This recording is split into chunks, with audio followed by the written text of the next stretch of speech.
Hello and blessings. I was not able to grow these things in my garden this year, but I was able to get them from my sweet friends. So in this video, I will be sharing how I am preserving these things. There may be some canning, there may be some freezing. You have to stay tuned to see what I do with the harvest. But you know how I do things here. This is a Sabbath Prep video. It's where I'm going to be talking about while you wait. But first, let me not be rude. Welcome to Gracefield. So excited to have you here for a new video. If you are new here, would you go ahead and let me know in the comments so that I can greet and love on you? And if you'd love to be a part of my family, go ahead and hit the subscribe button because there is so much more where this came from.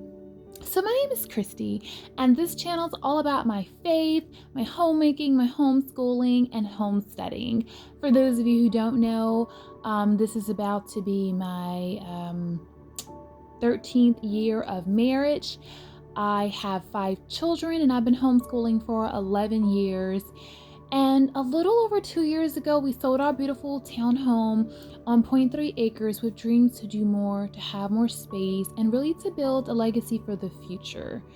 So with dreams to become debt-free and have space just to breathe and enjoy life, we embarked upon this journey. In a short time, we have built produce gardens, memorial gardens, a flower farm. We've added cats and chickens. Recently, we added goats. And from this perspective, life is great, right? Yes. But no. See, I had plans on renovating the home when we moved here. I planned on wooden floors, white walls, black appliances, and hardware throughout, like handles, faucets, fans, all that stuff.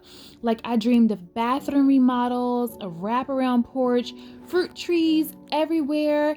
And you know what? None of that has happened yet.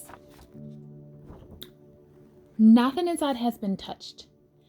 Have you ever had dreams of something, but what you saw didn't line up or come to fruition yet? Let's stop there. Yet, that middle ground place between the past, between the future, it's the present. And so what I want to talk to you about is, what are you doing with your present? How are you serving, loving, being a good steward over what you have been given? Are you doing what your hands find to do? Or are you moping, complaining, wanting, depressed? What can you do now to prepare for the dreams? How can you serve while you wait? How can you change your attitude and your perspective? So see, I didn't have an early enough harvest that I could get all of my things. But what did I do? I went to the farmer's market. See, the reality is I'm sheltered for the rain. I have so much space inside of my home. I have 2,300 square feet. It's a little bit less than what I had, but I still have a significant amount of space. I have more kitchen space than I had before, actually, and I now have over 6 acres. In fact, it's more than I can stand and see. So I planted a late garden. I sold a few eggs. I pull the weeds. I've been working on yard work and garden chores, taking care of my temple, myself mentally, physically, emotionally, spiritually. I'm enrolled in college classes. I'm reading every month because I want to expand my capacity for knowledge. But most importantly, I serve, I give, and I pour out my heart here weekly to motivate, encourage, and inspire you that you can do a lot with a little. A little of what? A little of faith, a little hope, a little joy, a little courage, a little bravery, a little money, a little talent, land, garden space, books.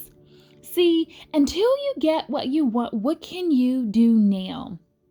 Until your garden is ready, can you enjoy the farmer's market? Before you get your animals, can you help a friend who has a garden? Before you have the kids that you dream of, can you babysit someone else's kids so they can go on a date? Before you get married, can you go to counseling? What about even just your mind? Can you just dream of the things that you want to do? Can you think about some ways to love on and inspire and encourage your spouse? Can you just pray for him even before he comes? Before you get to the size you want to be, can you plan out the style of wardrobe that you want?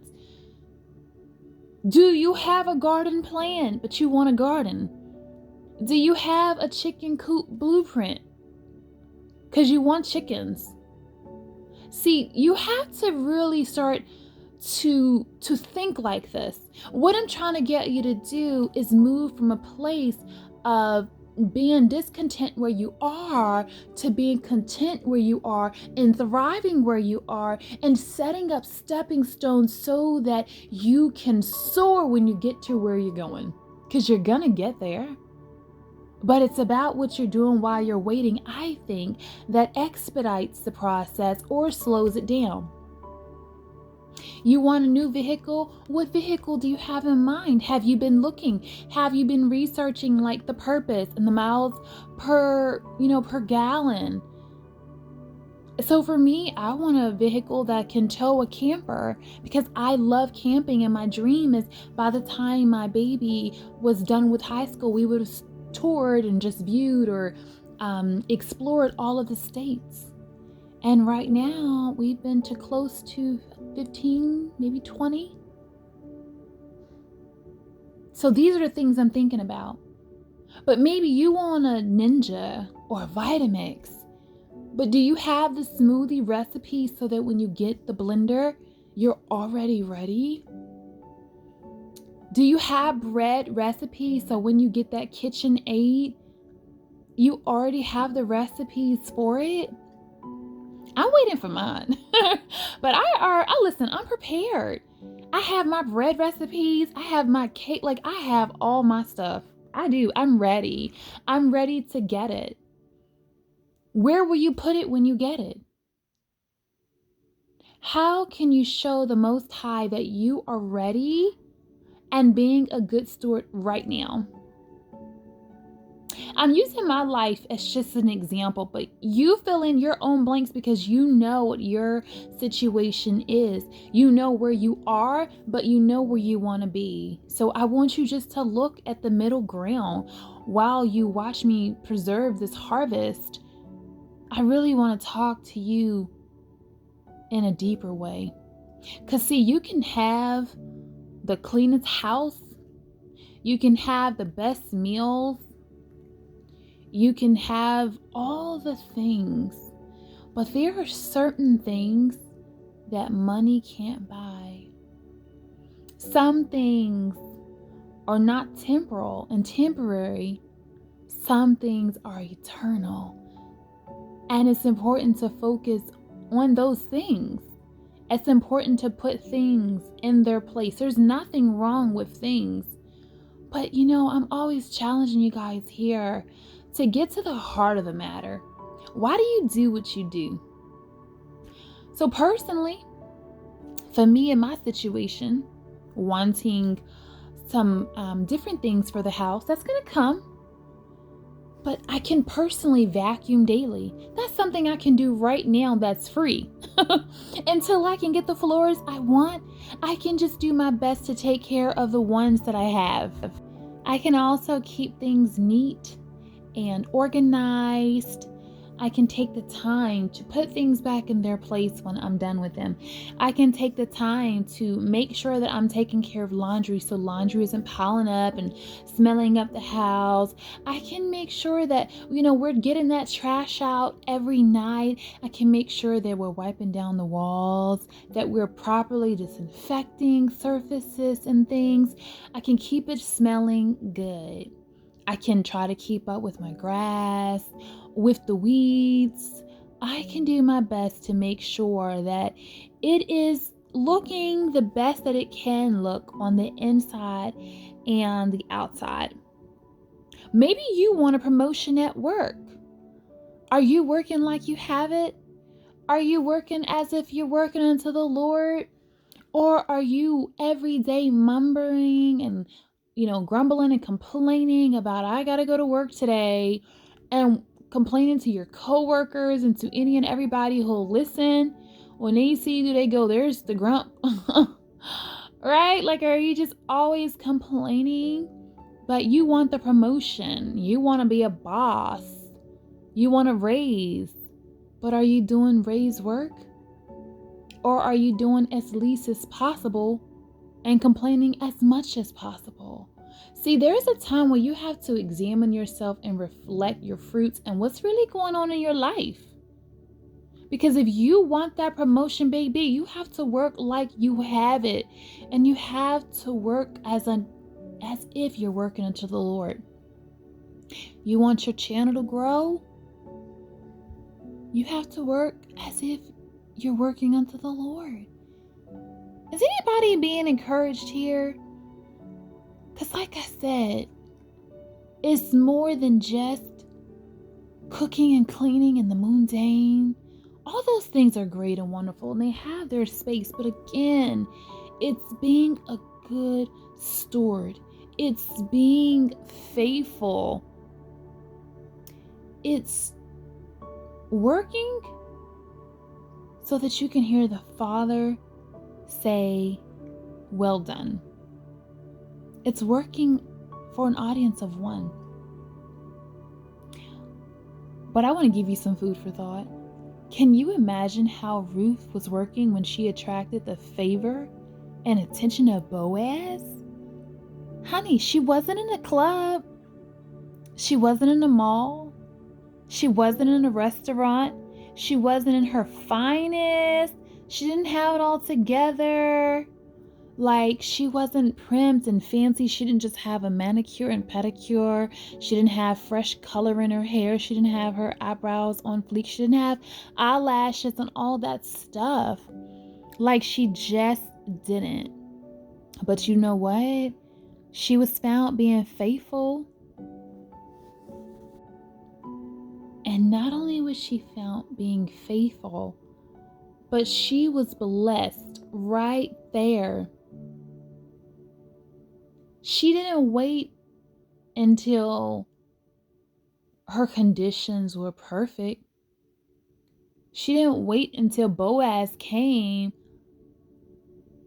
like, hey, y'all call me when Boaz is looking at me so I can pretend to be working. No. She was like, I'm doing what I'm supposed to be doing. I'm working as unto the Lord. I'm working like I know that my life depends on this. I'm working like I know it's not just about me, but it's also about the person that I have waiting for me. I'm working like I know it's not just right now, this current, but I know it's also a future. I know I'm also leaving stuff behind for generations. I know I'm building up a legacy. And yes, money is good, but money is not the only legacy that you can leave. What about a legacy of faith, hope, joy, trust, a legacy of the fruits of the Spirit? What about a legacy of being giving, of being kind, of helping, of sowing good seeds? When we talk about Tabitha in the Bible, it says she was always doing good. And I honestly think that's why when the two men went to get Peter, he came quickly. Because I think he wanted to let us know that even some things that you think are small are not small. They're not minute, and they are seen, and they will be blessed. She was doing good things. And for her, the good things were sewing tunics, and she had these robes and just things that she had made. Is there significance in sewing and making things? But clearly in the scriptures, we see that it was. And the widows were standing around mourning and grieving her death. But we know how the story ends. She came back to life. So I think that should encourage you, because it definitely encouraged me to just keep doing what you do. Whatever your hands find to do, do it well. If you're farming, farm, baby, farm. If you're gardening, garden, baby, garden. If you're homeschooling, homemaking, homekeeping, homesteading, whatever you're doing, baby, do it. If you're sweeping the floor, if you're delivering the mail, whatever you find yourself doing, do it well and do it to the glory and to the honor of the Most High. Because I'm telling you, you don't know who's looking at you and whose attention that you're getting. And the attention that you're getting might change your life and change the trajectory of your family's life to come. And if you take it a step further, if you look into the lineage, hello? So this was more than we could have ever imagined, hoped for, or just thought. That's what we need to keep in mind. His ways are not our ways. His thoughts are not our thoughts. And I just want to encourage you that whatever you're doing, it's all right. It's okay. Just keep being and doing and giving your very best, knowing that your labor is not in vain. Because he sees. But he doesn't just see what you're showing to others. He sees and knows the heart of man. He knows.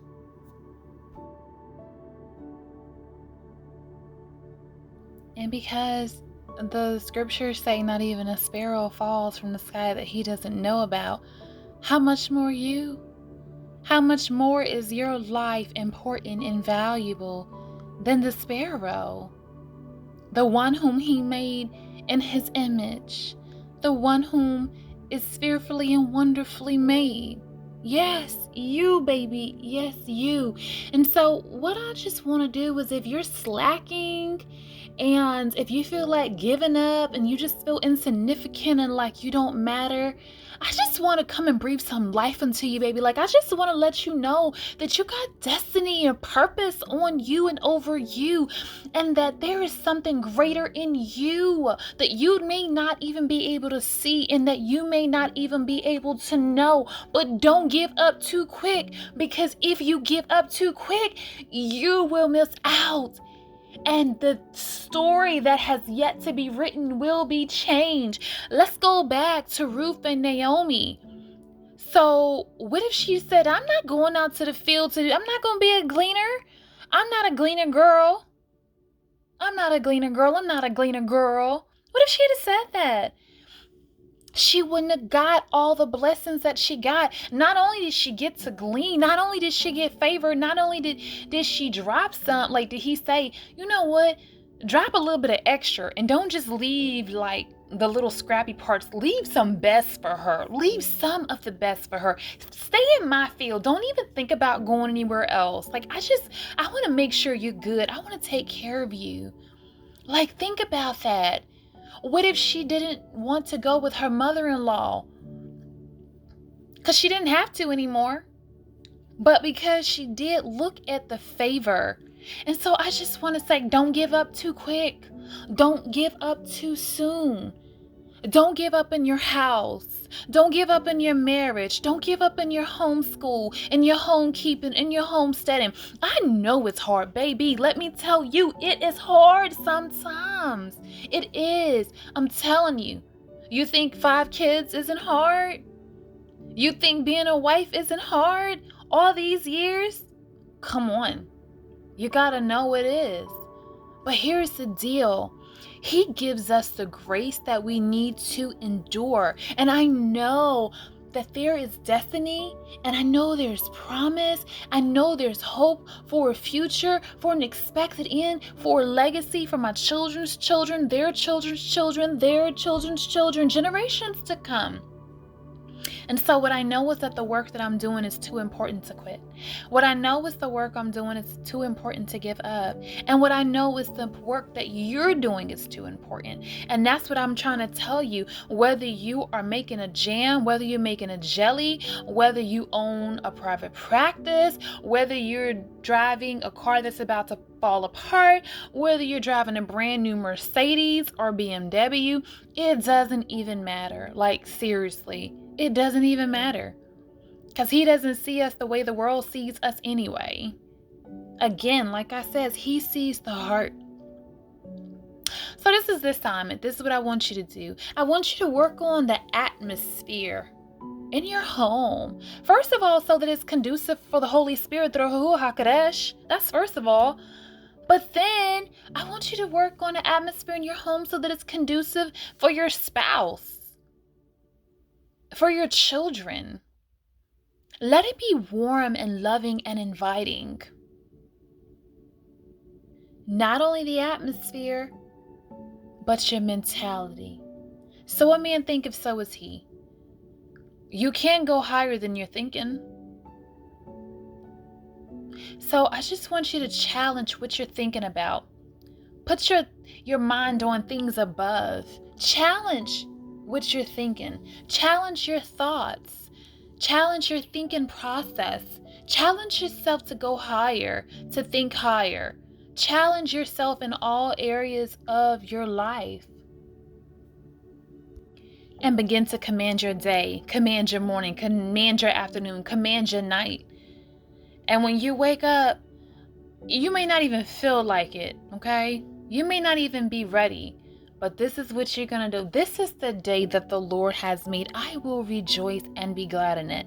And by the time you start thinking about, man, I'm blessed in the city. I'm blessed in the field. I'm blessed when I come. I'm blessed when I go. When you start thinking about how he's been good to you, how he's been great to you, how he's kept you.